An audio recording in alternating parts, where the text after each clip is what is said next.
Welcome to episode 44 of the Rex Chapman Show with my super dope homeboy from the L-Town, Josh Hopkins. How you doing, buddy? What's up, pal? Where are you right now? I'm in Phoenix with an F. No, I'm teasing. It's PH. Yeah, I PH get balanced. out. They get me every time. They get me every time with that PH. What's it like there, where they had the best team all year and now they are out of the playoffs? What's the mood like in Phoenix?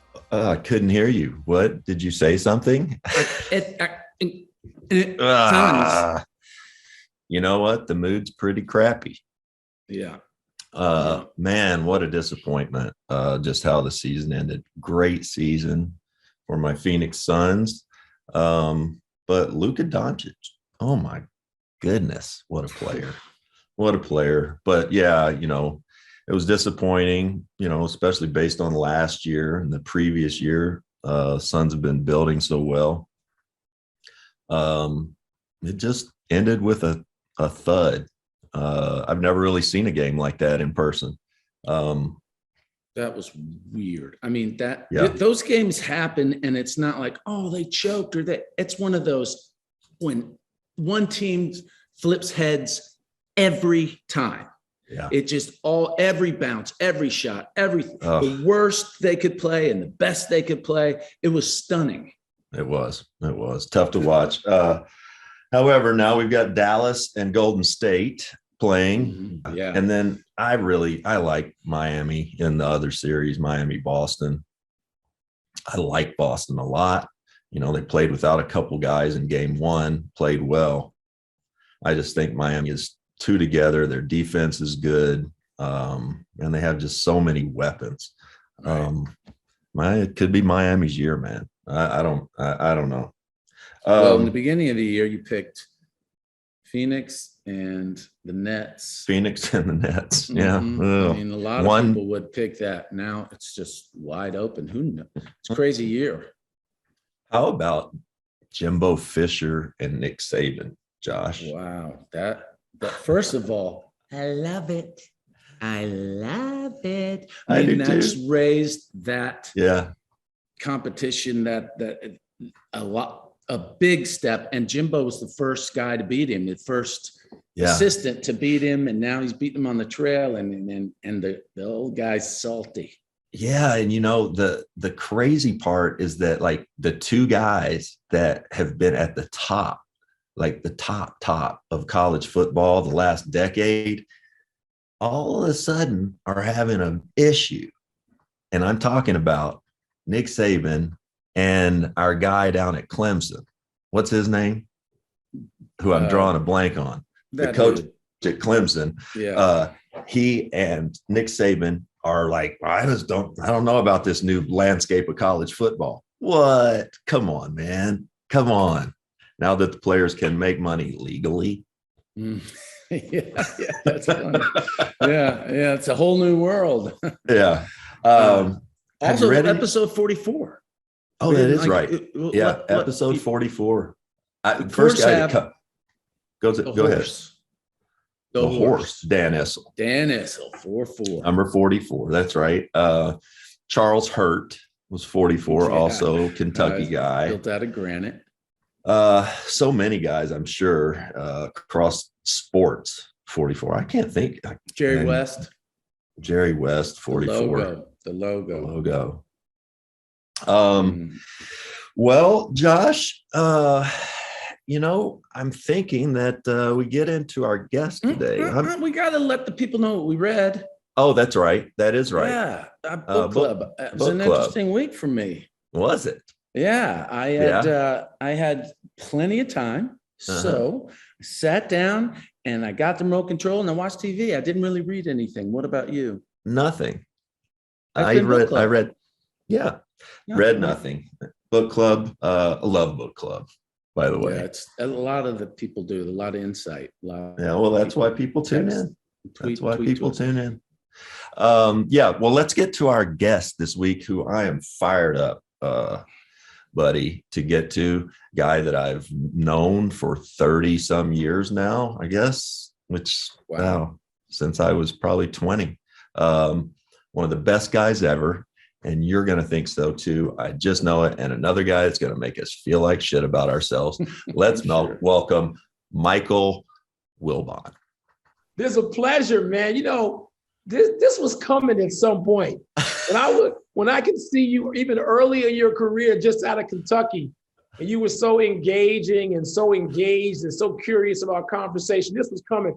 It was coming after some great basketball to be played and some various adventures, but I'm not going to sit there and say I'm surprised to be on the other end of this, because I'm not surprised.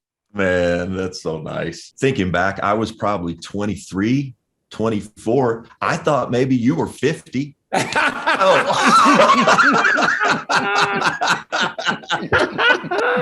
You were only like 30.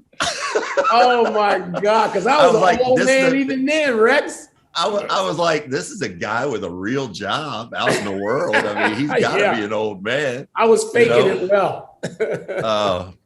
Well, man, what was growing up?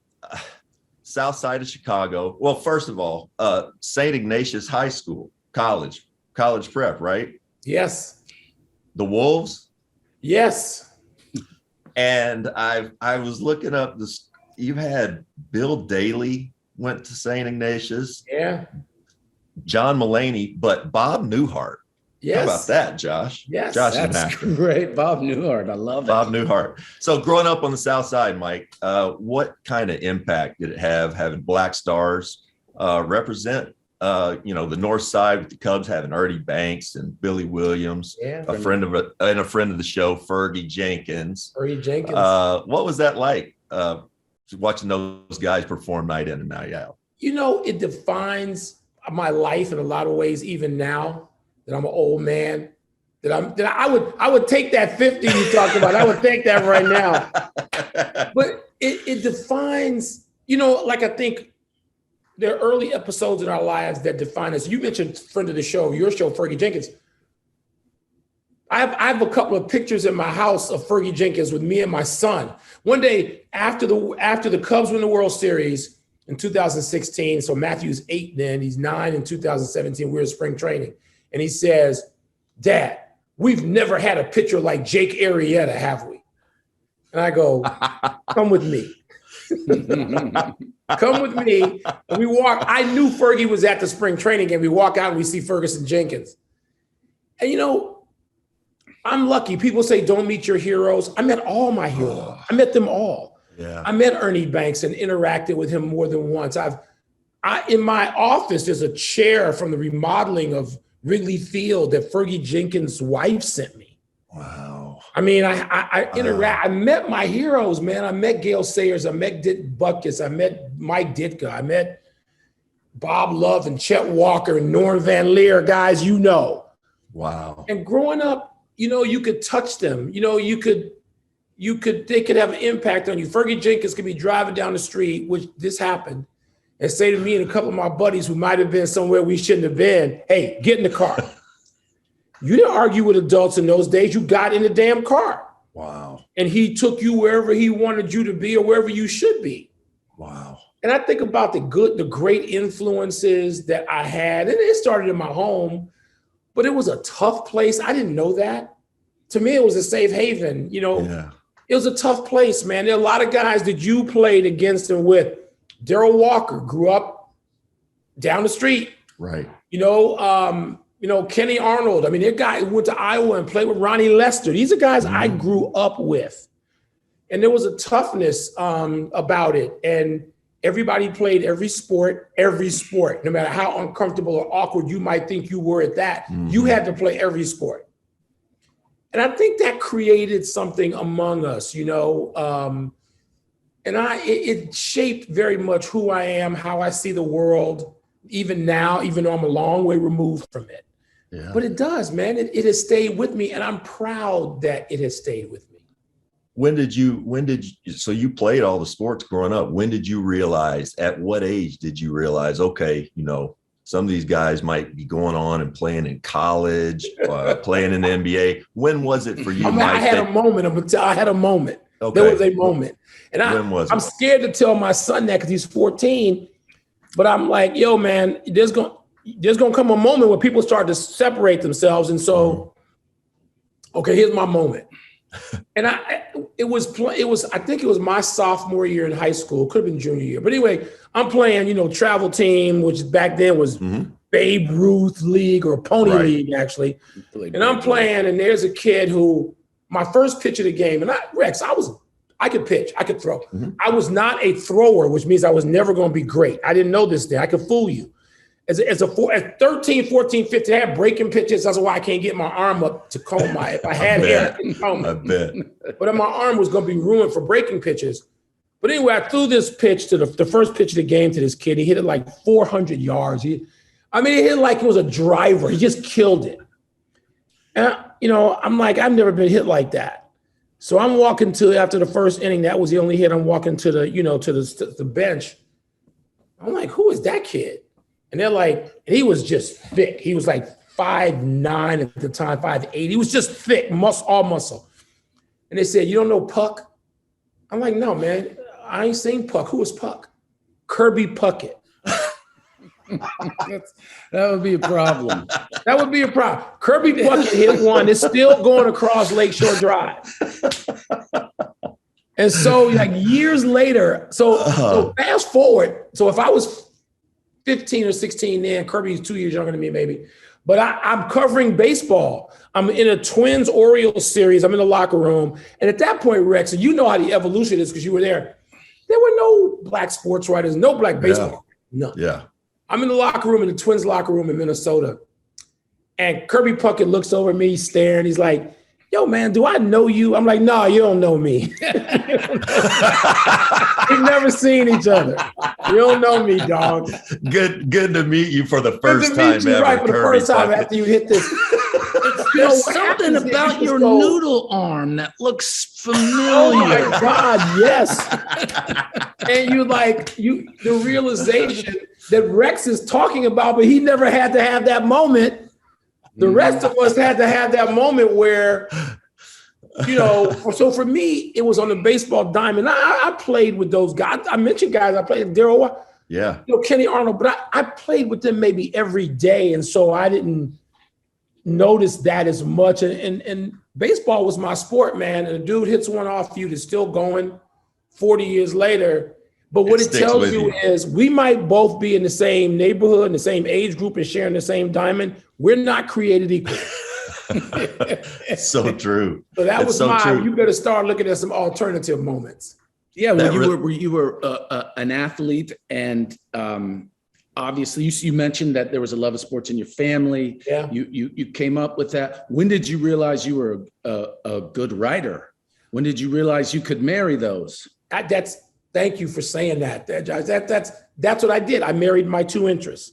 And I knew conversely, with Kirby Puckett experience on one hand, I knew in fifth grade, I could do something that's so nerdy now, I'm embarrassed to admit it. I could diagram sentences back when that was how you learn the English language. And coolest thing ever. It's coolest thing ever. Wasn't it, Rex? Yeah. So you knew you could control the language and then you could use whatever you wanted. But in fifth grade, I corrected the teacher, Mrs. Richards. And she called me up to the board and handed me the chalk. And she said, all right, you diagram the sentences. I was down for that. I could diagram I could diagram every sentence, and I was not a classic nerd kid. I wasn't that kid because I wanted to play sports. I wanted to play everything. I was never last chosen. I ain't gonna try to be falsely modest. I was pretty good at everything, but great at nothing. And so, but I was also great at the language and controlling and dissecting the language. And I knew it. And so I'm like, all right. I was in high school and I had a great English teacher. And I knew that I could do these two things. So I did. I knew by the time I was, right after Kirby Puckett was lighting my ass up, I knew that Let me tell you I could something. do this other thing and it could make me happy. Let me tell you something. Everyone in your fifth grade, you separated in that fifth grade class. That was separation. And every kid in that class is like, that's their Kirby Puckett moment of English. They're like, I hope somebody's telling that story. Sentences. I don't know what a predicate or an adverb. I'm like, adverb. Sure, I don't you know what's funny? So my son, who's just a lot smarter than me instinctively, if there's something in a paper or an English assignment, I just knock him out with what I can still know. You know, because you guys know, your kids don't think you know anything when they get to be about 11 or 12. And I just blow my son away. He can blow me away on a basketball court. I can't beat him in any shooting contest anymore, but I'll beat his ass at a chalkboard with some English questions. Okay, you come up, you go to a great school, you go play sports. I just got to know, because then you get this internship into the Washington Post, which is legendary. Yeah. I mean, that's the mecca. That's it was Bernstein. Yes, that's all the president's men. Yep. I was right after those guys too. Like? Robert Redford used to come into the newsroom to meet up with Bob Woodward, and at the time in the early 1980s, you're like, I'm sorry, that's Robert F. Redford over there. He's just rolling into the newsroom, and it was intoxicating. The people there were 20 interns. I'll be brief on this story. There were 20 interns in my class. 1980, 20. They hired 20 every year. And the first speech from one of the managing editors was, look, 2 or 3 of you may return. 2 or 3. They described us as first round draft picks. It's like, my God, there's no yield. 2 or 3 out of 20? Out of my class of 20, like 16 people made the cut, came back as full-time staff writers and photographers. And like 7 of them won Pulitzer Prizes, not me. Wow. 7 or 8 have won Pulitzer Prizes. And it's like, it's a notoriously gifted, successful, accomplished class of people who did what we did. And we can sort of just look around and say, yeah, take that 2 out of 20. Rex, you know how that is when they tell you how many are going to stick and you like go times 5, you go times 7. And it was incredibly satisfying. And I knew then I was going to be all right. When I got that internship, I was like, all right, I'm just going to do what I'm supposed to do now. I'm not going to worry about the employment. I'm going to do what I'm supposed to do. I'm going to get to be as good at this as I can be. And somebody's going to hire me. Somebody can bring me in. Did you have, I mean, I know, like, for me, thinking back, being young, and I had an unrealistic confidence. Just, I didn't know. Did you have that, no, Mike? No, and it's so funny that you mentioned that, because you know how much TV I do in the last 20 years and who I do it with. And some of the phrases, what you just described, Rex, is so, I think, unique to performance, in physical performance, I think, where people talk about John Barry, my man John Barry would talk about irrational confidence. It is so funny. It's one of my favorite phrases. So I tell you what, I got it early. Once I was working for the Post, I did have it. I had it when it came to writing on deadline. Like, there's a whole lot of people, writing on deadline is performance. You can't be scared. Right? Yep. You got 35 minutes to tell this story of a game 7 or a fight, a championship fight, or Tigers round. You got 35, 40 minutes at night to write this, hit a done button, get it in, and everybody's going to consume it the next morning, because there was no internet yet. It was just us. Yeah. And so I knew, I covered the Mike Tyson Holyfield ear bite fight. And by that point, I had irrational confidence. I thought, I'm going to write a better story on deadline at 11:30 at night than you and you and you and you and you. I'm going to write a better story, and we can compare them all, because we're all covering the same event. And so you can pick up the New York Times, Wall Street Journal, Sports Illustrated. I was going to write a better story than y'all. And it was funny. There was a story in Sports Illustrated where somebody called me the best deadline writer in America. Ooh. And I felt that I would never say it, but I had that at that point. I knew I was going to be better prepared. I was younger. I wasn't sleepy. I wasn't drinking coffee. I was ready to go. Like when Tyson bit off Holyfield's ear, I started pounding the table. chanting like column. This is it. This is why I'm here. This is what I'm gonna do. I'm gonna tell a million people tomorrow why this happened. I knew I was gonna get to talk to Mike Tyson, which I did that night later. So yeah, I get, now I say I wasn't, but there was some irrational cockiness. That's not irrational confidence at that point. At that point, it's swagger. Well, okay, maybe so. I'd like to think so. At that point, I'd been doing it long enough then. But early on, man, I didn't. I was nervous. I didn't know the big. You always say, how you get to college, you get to class, and there's always some kids who act like they own the whole university. I was in class at Northwestern with a lot of kids like that, and so I didn't feel that way. And then when it came time to perform, I felt that way. So yeah, but it's interesting, man. That's a great question. I've never been asked that. And it should make anybody examine what they're from, what they're made of, and when the hell it happened. So when I would have been with the Bullets, I was in my early 20s. You'd have been, what were you officially doing for the Post at that point? So you got there like 1990? 91. Yeah. Okay. Yeah. I had just been made a columnist, Rex, and it was early. I mean, I didn't think anybody should be a columnist before 35. You shouldn't be putting your opinion out there because I hadn't been a parent.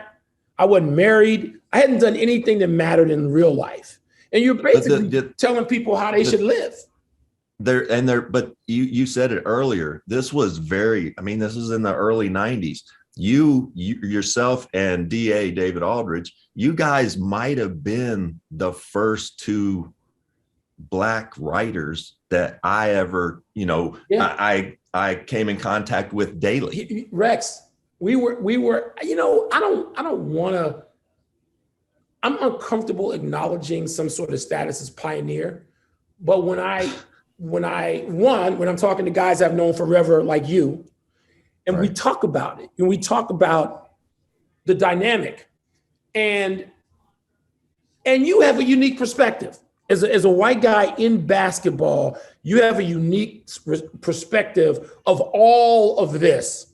And I had it on the flip side, I had a unique perspective. Mm-hmm. You remember the great George Michael? You remember George Michael and Sports Machine? George once walked into a press room in the 90s. And I'm with him because I did television some with him. My first TV was in DC with George Michael. I went into a press room with George, and George looks around. George is a white guy who grew up in East St. Louis. I don't even know how he survived that. And George walked in the press room and said, he looked around. This is a press room at like the regional finals, right? And we're covering Maryland, and they got, big Gary Williams team. George walks in, he looks around, he stops, he folds his arms, and he goes, Wilbon, where are the Black people in here? I go, George, stop. We're on deadline. We're trying to work here. What kind of room is this? What are we in, South Africa? I'm like, George. Oh my God. Wow. And George was like, this is not the real world. I'm like, George, there's a time to talk about this. It's not now at 11:30 after a regional final. But good for him. It was good for him. George Michael's one of my heroes. And so you raise a question that, I know there were people who didn't necessarily think I belonged in that press box early on, Rex. Mm-hmm. It did. There were people who felt that way. And I felt that I could build relationships. I think it was easier for guys like Aldridge and me because in sports, people got over that stuff earlier, right? Yeah. We were all playing with whomever. And I think that you encounter that and you conquer it and you incorporate it in sports in a way that they do not in politics and religion and fashion and science and industry and technology and education. We have that to the point where even if it's rare, we can talk about it. So I know I've called you. I remember you and Tim Legler were the best people I ever talked to about the subject of walking into a gym and knowing you're different. And I remember writing those pieces, and I remember you guys helping me out with that and trusting me that I was not going to distort any of that. Mm-hmm. And so I think that we get to the realness of that in the whole arena of sport before they get to it in any other industry. I swear to God, I believe that. It might sound naive, but I believe that because we live together, we play together, Yes. People did this in the 40s and the 50s when they weren't doing it anywhere else. So that's a long-winded answer, but I know people didn't necessarily want me there, but I had a lot of support, more support than I had detraction. You were undeniable. You were undeniable, and I know you're not going to acknowledge much of that, but for real, and that's kind of where I want to go next. Is I'm sure during, you're a columnist. I'm sure you're at games and you're doing the occasional live hit with on camera. But I think back and, you're a writer, and writers at that point, there was really no medium there. They didn't go on TV. No. How did that come about for you?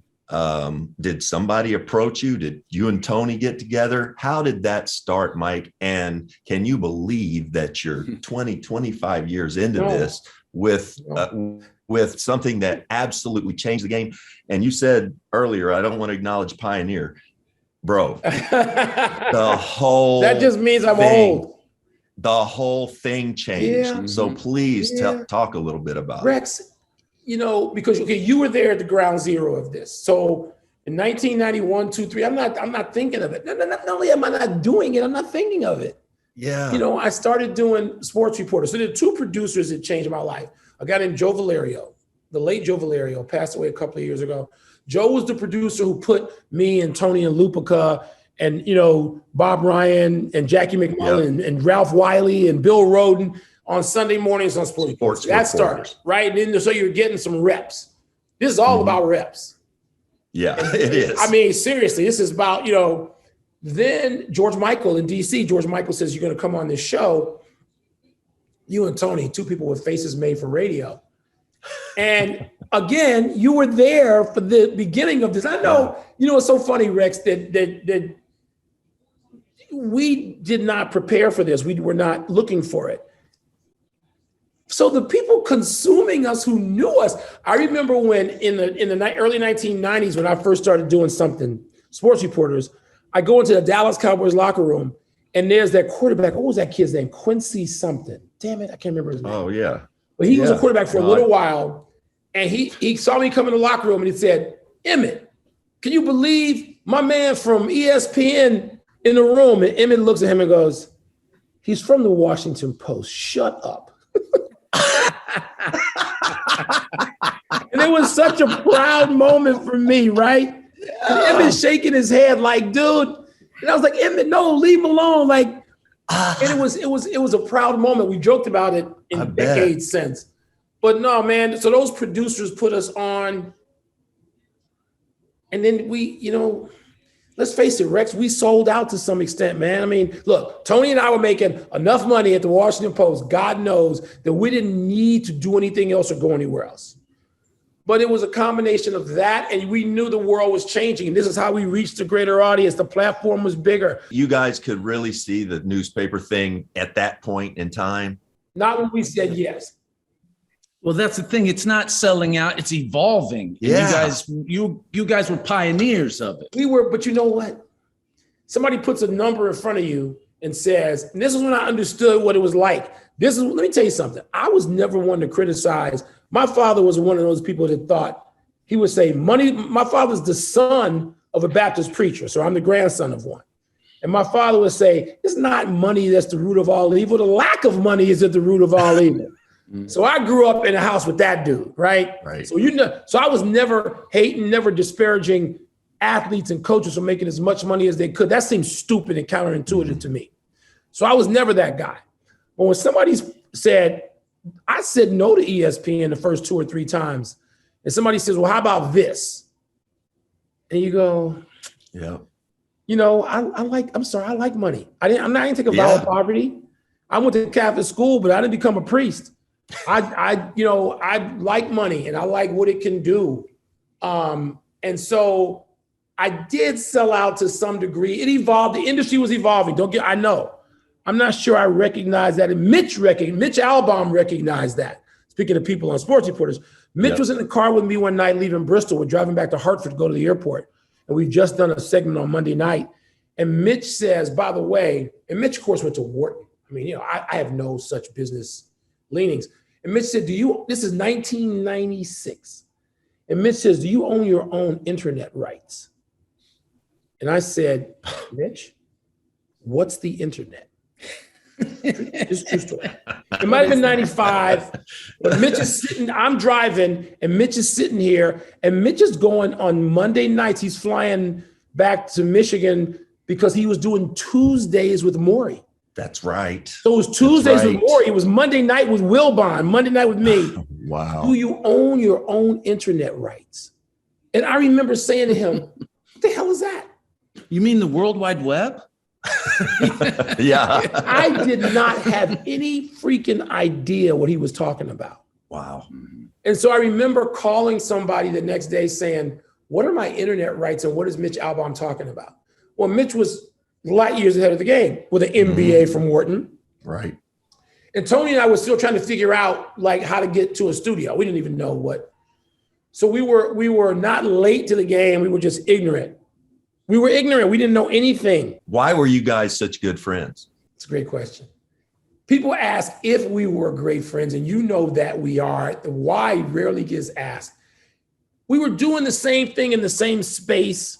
And while people like to notice the differences between us, Black, white, New Yorker, Chicagoan, Catholic, Jew, people like to point out the differences. There's way more similarities than differences. How we feel about the world, how we see the world. We're both from big cities. Yes, we're 10 years apart, but the older we both get, 10 years ain't all that big. So he's my age? I'm going to tell him today you said that. That will make his day. That will make his day, Rex. So I wasn't playing golf until Tony sort of got me into it. And then we were sitting side by side, Rex, at some of the greatest events in the history of sport. So I'm sitting there with him when Fred Brown throws the ball to James Worthy. Tony's with me. I'm sitting there when Ben Johnson is ahead of Carl Lewis, and Carl looks back with that face in soul. I'm sitting shoulder to shoulder with him. Wow. I'm sitting there with him when Cal Ripken passes Lou Gehrig, and a woman comes up with a pennant signed by Lou Gehrig and says, "Do you think Cal will sign this?"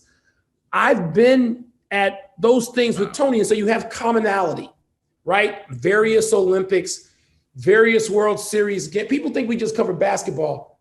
I cover basketball now because that's what I love. We've covered everything.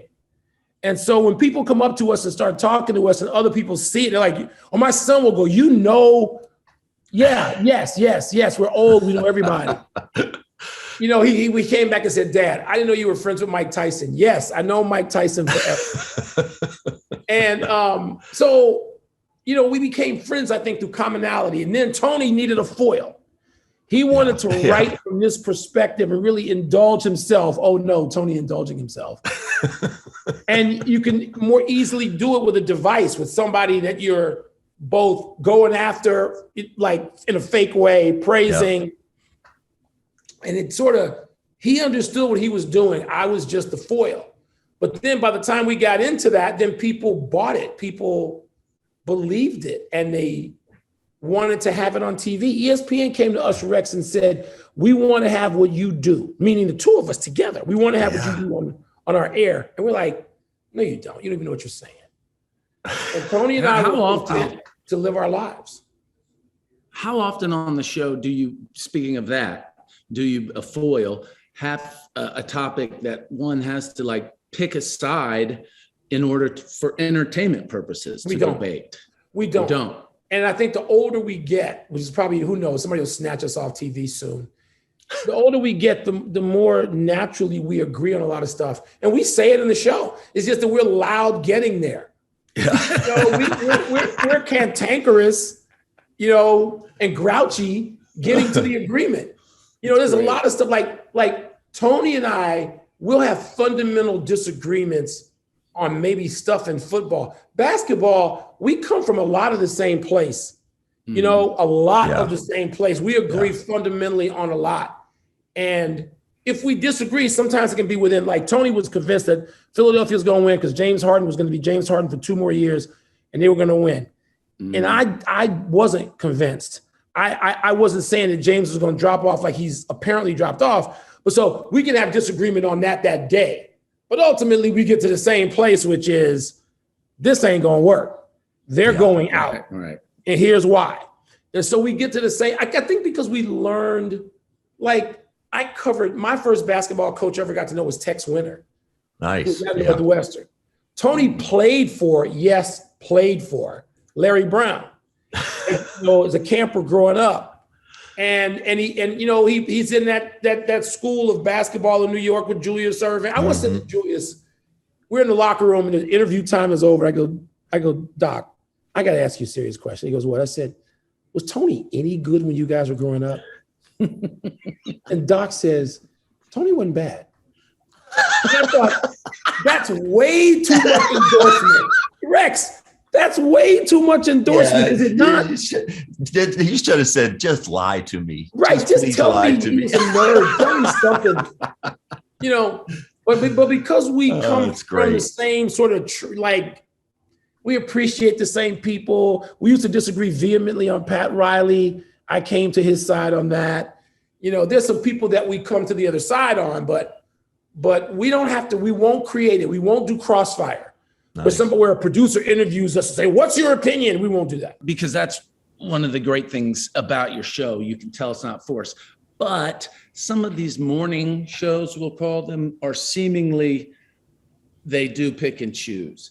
And just like the regular news, 24/7 news cycle. Yeah. And now for, the biggest take, the most bold take gets clicks and ratings. And I understand the lifeblood of fandom is like the barbershop talk, which is what you guys mastered and done. But now it's gone to this level of clickbait and whatnot. In the early days when someone said, man, I hate him, that player. It's a different thing to say I hate that player now because of the culture that's created. Obviously, it's in politics too, which is scary. But do you think this is bad for sports in general? It's a great observation.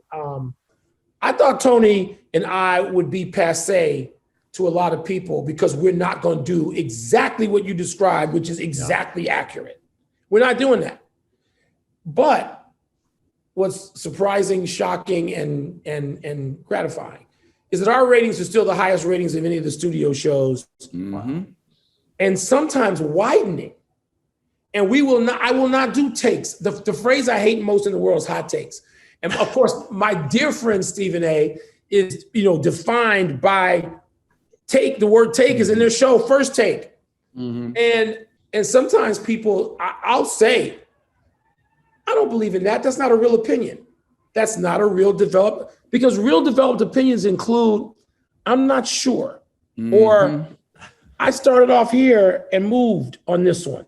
Or like you guys both use the word evolve. Real opinion includes those dynamics, and people don't want to deal with that anymore. They want clickbait. They want sound bites. So I don't know where this is. It's in a bad place to me. It's in a bad place. Well, the reason that you guys are so successful is because you're unique. In that people don't want to hear black and white, the subtleties, the gray areas where you guys thrive. Listen, from your lips to God's ears, I want you to be right about that for a little while longer. I got a 14-year-old I got to put through college. I want you to be right on that for about 10 more years. And I think you are in that. The bottom line is when I see and hear, like, I don't ever read the reaction at the bottom of anything I do. I just don't. First of all, I'm not interested. Secondly, it's going to be over the top. And one of the things I hate about the coverage of the NFL, everything has to be pronounced and declared every Monday. And it's like, it's just overreactive BS. Even from guys who don't need to do that, who know the game inside out because they played it. And it's still overreactive junk. And sometimes we don't know. No one wants to say that. And so I don't know where it's going. I think we're the worse off for it. And it's invaded our world and we can't get around it. Do you get more, I guess, gratification from delivering your message via PTI, via TV, or in print? Writing is hard, and I can't do it often anymore at the level I'd like to. That's the truth. Mm-hmm. Like Rex, it takes time. Last time I wrote like on a weekly basis or like a few nights in a week was during The Last Dance. Because the network asked me to do it for .com. You know, I talk to Michael, pretty regularly on a lot of things. And even he said, hey, do something, I want you to do this. Don't just disappear on this. Good. And so I did it every week. And Rex, it was hard. It took me 4 hours to write what it used to take me 2 hours to write, or an hour 15. I can't do it anymore because my thoughts aren't that developed in the same way anyway. It's shorter for TV. So I like delivering them. I like writing them. The only thing I write anymore, and people can find it, I write obituaries. When friends die and great people die and my relatives die, I write for Facebook and I then tweet it or put it on Instagram, whatever. And I did one about my father-in-law 2 months ago. I wrote about my father-in-law passing and how we met, which is, I rarely say this. I would commit, because it's the story, is not my telling of it. Anybody wants to read an out of body, out of this world story, read the story about how I met my father-in-law. And I can do that, and that brings me the greatest joy, strangely enough, when people pass. I wrote about Bobby Mitchell and John Thompson and Wes Unseld in the same column because they all died about the same time. Gail Sayers. And those men were very close to me, became very close to me as first a child and then as an adult. So that is what I do best. I understand what I do best. Television is what I now do. If you ask me who am I, I'm gonna say I'm a sports writer. And you can frown and laugh because you have known me through the incarnations. Yeah. I would bristle if somebody said, that's not what you do, and they didn't know me. But for the people who know me, it's like, dude, what are you saying? What are you talking about? Yeah, well, that's interesting you say that, because your enduring legacy will be at first as a brilliant writer. Thank you. Over a legendary writer and so respected by your peers. And you've had so many accomplishments, but your legacy, as far as a pop culture legacy, will be PTI. Without question. How does that sit with you?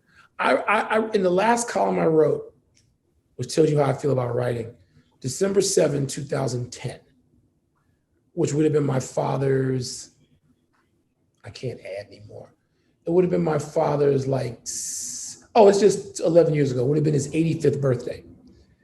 I wrote that the only regret I have, not that I could control it, because my father died when he was 60, was that my father never got to see this chapter of my life. And my son was too young to appreciate the first chapter because he was 2. Yeah. So to my son, I'm just a host of something. He knows I wrote, he sees stuff in the house, stories I wrote, he doesn't really understand you covering your hometown Bulls during that. I mean, it was just magical. Rex, right? The romanticism of it.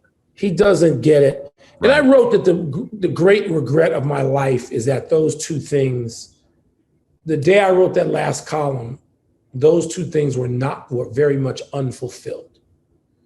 So you are 1,000% right. I know what the pop culture, any remembrance.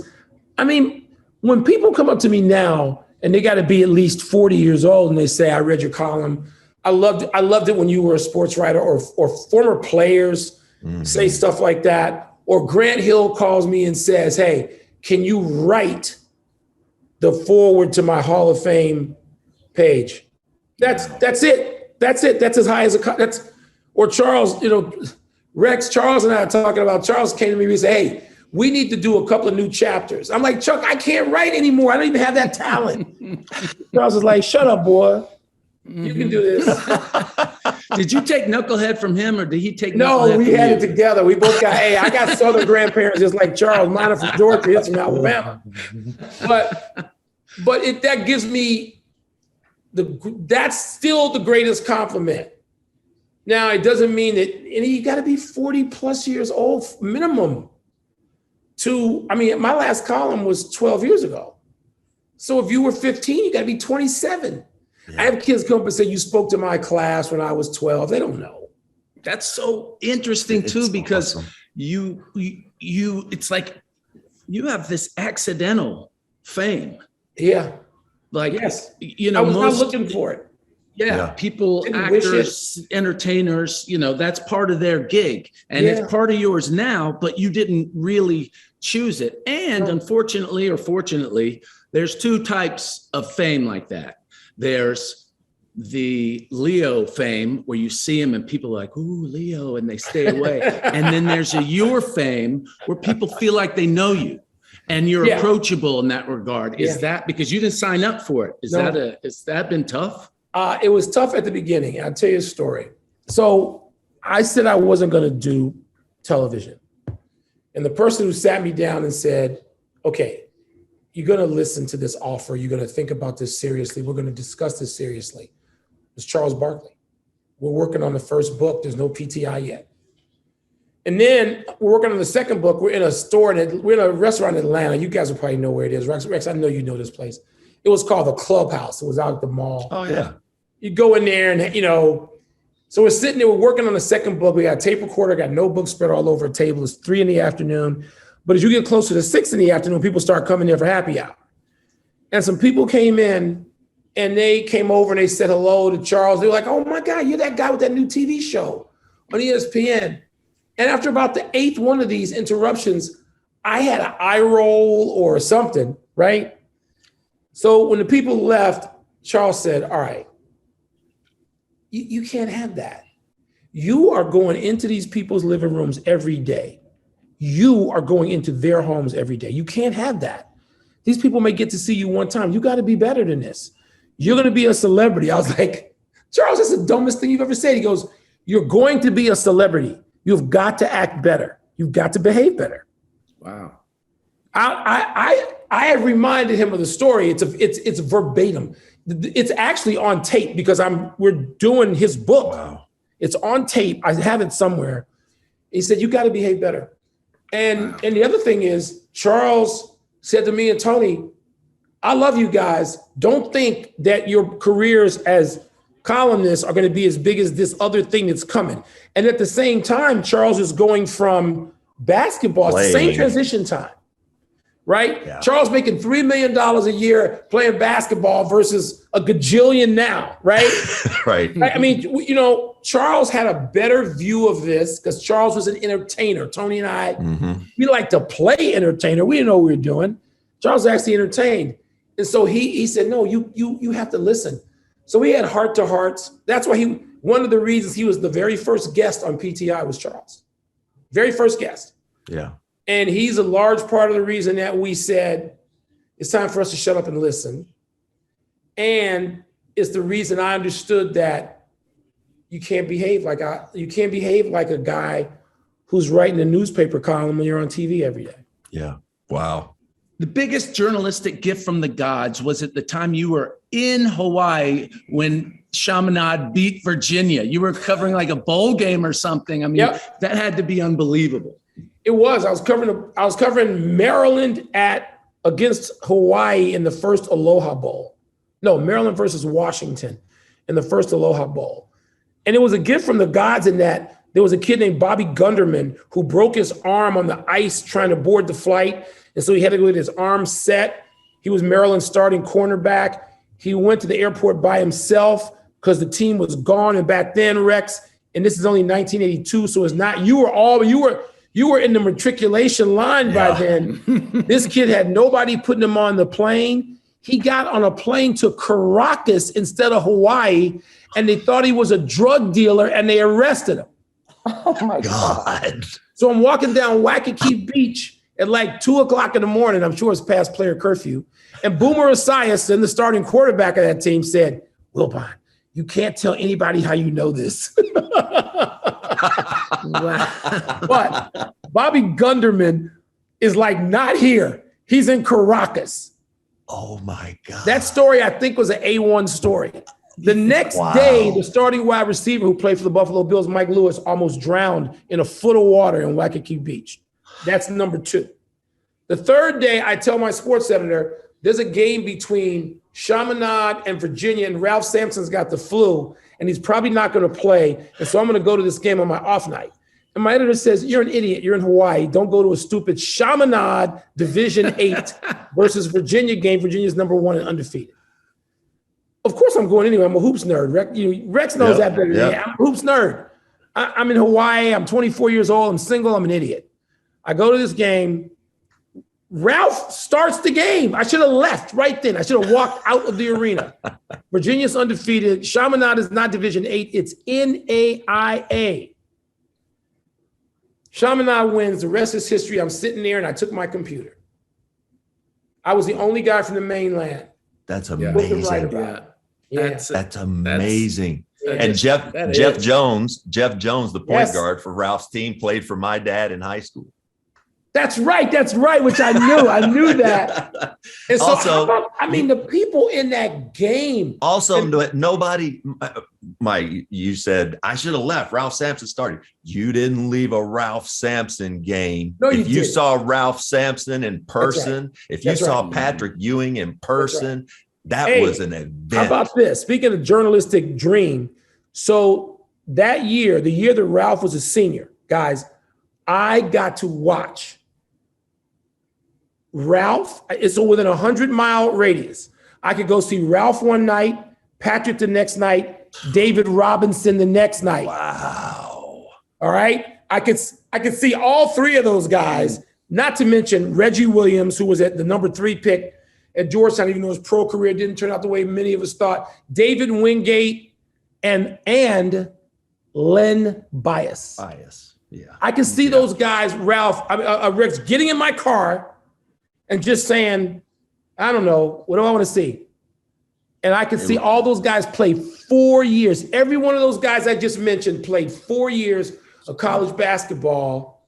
Yes. And I feel grateful that I got to watch those guys and know them and know their coaches. Yeah. And the other night, my wife who went to UVA, she sent me a picture from a reunion, and it's her and Ralph. And Ralph said, you send it to him right now. Where the hell is he? Why isn't he here? That's right. And so, you enjoy those relationships all those years later, 40 years later. Yeah. Well, okay. I'm sorry. Wrap it. Mail time again. I know. You've been to so many events live. You've watched them courtside. What is apples and oranges? Really tough question, but 1 or 2 that really stand out to you. I do have to say, I was at the Rose Bowl, USC, Texas, and I was at Villanova, Georgetown. I've been at all the Michael shots, all of them, except the one over Elo. All the other ones I was at. I've been at everything. I was at the ear bite fight, Mike, for God's sake. Yeah. But I was at Ray Leonard. I was there the night Joe Theismann's leg was broken. Oh, man. And had to go to the hospital to try to talk to Joe, which of course he did. I've been in a lot of stuff, but the thing that stands out most of all, Kathy Freeman winning the 400 in Australia at the Sydney Olympics in 2000. And I can't go into it because it'll take a whole podcast, but it's the only night I've ever had tears bouncing into my keyboard. And her being the face of the Olympics, being an Aboriginal woman who was shunned early in her career, who won the 400, who was the most elegant, greatest spokesperson, beautiful in all the ways we associate the word, physically, in spirit, in generosity. I got to know her later because she read what I wrote. You don't think anybody's going to read what you write. And this was probably pretty gushy for me, given what she accomplished. But I did write about who she was and all that, but I had never met her. I talked to people who knew her folks, And then at the next Olympics in in Athens, she came up to me and jumped on me and hugged me and started crying. Oh. And I'm like, you must not know, you got the wrong person. You don't know who I am. Oh. And she goes, I read every freaking word you wrote about me. And we became beautiful. Pretty friendly. That's the best. And, that's the best. And people think I'm going to say something with Jordan, or I'm going to say something with look, the Cubs may have pulled even with that because I was there in Cleveland that night, speaking of. But Kathy Freeman, I didn't cry the night the Cubs won. People might think I did, but I didn't. The night that Kathy Freeman won, I sobbed in a way I couldn't control. That's great. Fantastic. And a story I would never thought of. Yeah. Okay, in a room full of celebrities, big time celebrities, who gets the most, oh shit, look who just walked in. Jordan or Obama? And Tony would say there's two tables available in a restaurant in Chicago, 5-star restaurant. Who gets the table? Oprah, Ditka, or Jordan? And I'm like, Tony, I'm gonna tell you who doesn't get the table. Oprah never did a show that said, where she wore something across her chest that said Chicago. Ditka and Jordan did. So Oprah is gonna be shown the door. I know a lot of people don't want to hear that, and people who are general observers, and obviously Oprah's as iconic as those figures, not in Chicago, she's not. She ain't raised any banners in Chicago. Right. Okay, the other two guys raised banners, Ditka as a player and a coach, and Jordan 6 of them. So there's no contest for people who are from Chicago and understand the dynamic. Obama, wow. I was once in a room right before he announced he was running for president. It was a fundraiser.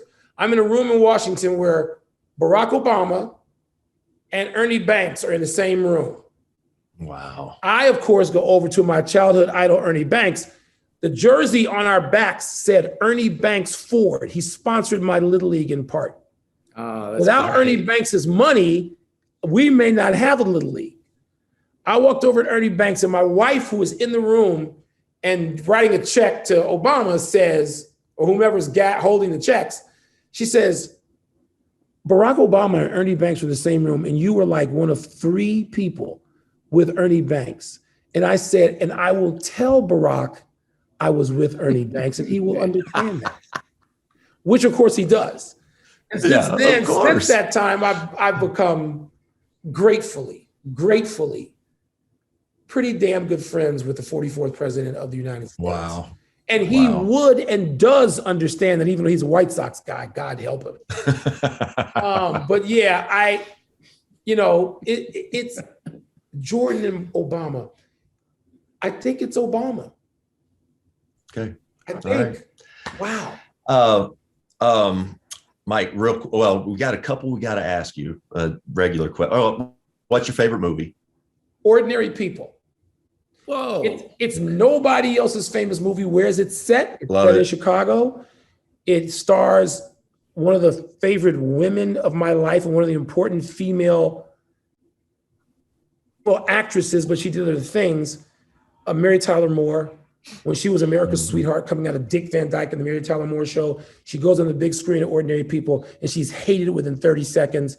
It's a movie that no one thinks is a great movie except me, except it was nominated for Best Picture, and it won like 10 Academy Awards. And I say to people, what do you mean you don't think it's a great movie? It's nominated more than anything. It's like the only thing with more nominations is The Godfather. And people look at me when I say Ordinary People. And it's also about brothers. And my brother is my best friend. It has no disrespect, and my wife's heard me say it enough where she understands it, and she understands the relationship. It's about brothers, and one being able to hold on at sea and the other one not being able to hold on. And so it's about brothers. It takes place in Chicago. It involves Mary Tyler Moore. It's my favorite movie. All right, what about Sit Down for Dinner? Anyone dead or alive? There's nobody dead. I mean, dead would have to be, Jackie Robinson. Although that dinner might anger me more than anything else. Yeah. It might. I've been lucky. I've been able to have dinner or breakfast with all the people I ever wanted to. That's in sports and even some in entertainment. Like to get to know Samuel L. Jackson and Denzel Washington. I've been very, very lucky. I had many lunches with Red Auerbach. Many lunches with Red Auerbach. You talk about grateful. because he lived in D.C., which people didn't know. When he was coaching the Boston right. Celtics, he lived in D.C. in a hotel the whole time. The whole time. But if Jackie Robinson and Babe Ruth would probably be on that list. No, an ex-president, that'd be easy to say. I played golf with an ex-president, the one that I know best. And so I don't have to sit there and say that. And yes, I've had dinner with him. But and if I, you can't say what I would have said 30 years ago, which would be like Raquel Welch, Pam Grier. You can't do that because you feel like an idiot now. You can't say that anymore. Yeah. You can now gain a glimpse into the real me and see who I would have for dinner. I just told you two of them. Raquel Welch, Pam Grier. Anybody that don't like that, too damn bad. That would be my dinner group.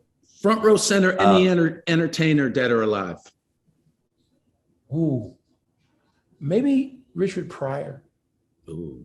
But then again, Sinatra. I've been lucky.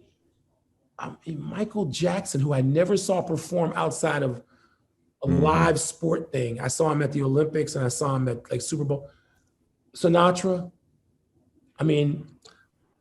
Oh, wait, I forgot. Marvin Gaye. Oh, yeah. There you Marvin Gaye. Perfect. Hey, Mike, who's winning the final? I'm going to go with Golden State. Okay. I think Golden State could beat Miami. I think Miami's going to be up. The Celtics got to a bad start with those injuries and absences. Rex, who you pick? What do you think? I got Golden State as well. I was going with the Suns. Of course. You and me both. I think it's Golden State. You guys, this is awesome. So great. Thanks for doing this. Honored. Oh, do it. We're so lucky. Thanks, buddy. Lucky. All right. Get well soon. We'll see you on TV. I will. Promise you. All right, buddy. All right. Be good. Talk to you. Thanks, Mike. Mike Wilbon. Gosh. Michael you Ray can Wilbon. see he not only he does this all day and he loved doing it now. The passion. Because he was like, I love this. Really? This is what you do every day. I would think you would hate this. You'd just be, but that's why he's so great. It's just so natural. He's just such a natural storyteller. Like we talked about the other day with Jay Billis, an articulate thinker. You and I, we're all and thoughts all over the place. They just succinct, just great storytellers, great minds. And to know, because he didn't know and he didn't go into on-camera stuff, but a lot of writers go into writing because their brain won't process the language verbally quickly enough for that. But when it gets to their hand, they're brilliant. And he's got both. And that's, people don't understand, that's switch hitter. That's a multi-talented. That's amazing. He said something that I hadn't really thought about. He said that he knew he was a great crunch time deadline writer. And it also makes a bit more sense because, as you know, like taping something and doing it live, two totally different preparations, and it's a different mindset. And he knew though that he could do the stuff in a pinch and under a crunch. And he's, now he does it on, all the main games and everything. He's a live guy, which is amazing. I could have talked to him for 2 more hours. I almost made us. My bad. All good, buddy. All right. Well, let's get on out of here. And that was Mike Wilbon. We'll be back next time for episode 45 of the Rex Chapman Show with super cool Josh Hopkins, powered by basketballnews.com.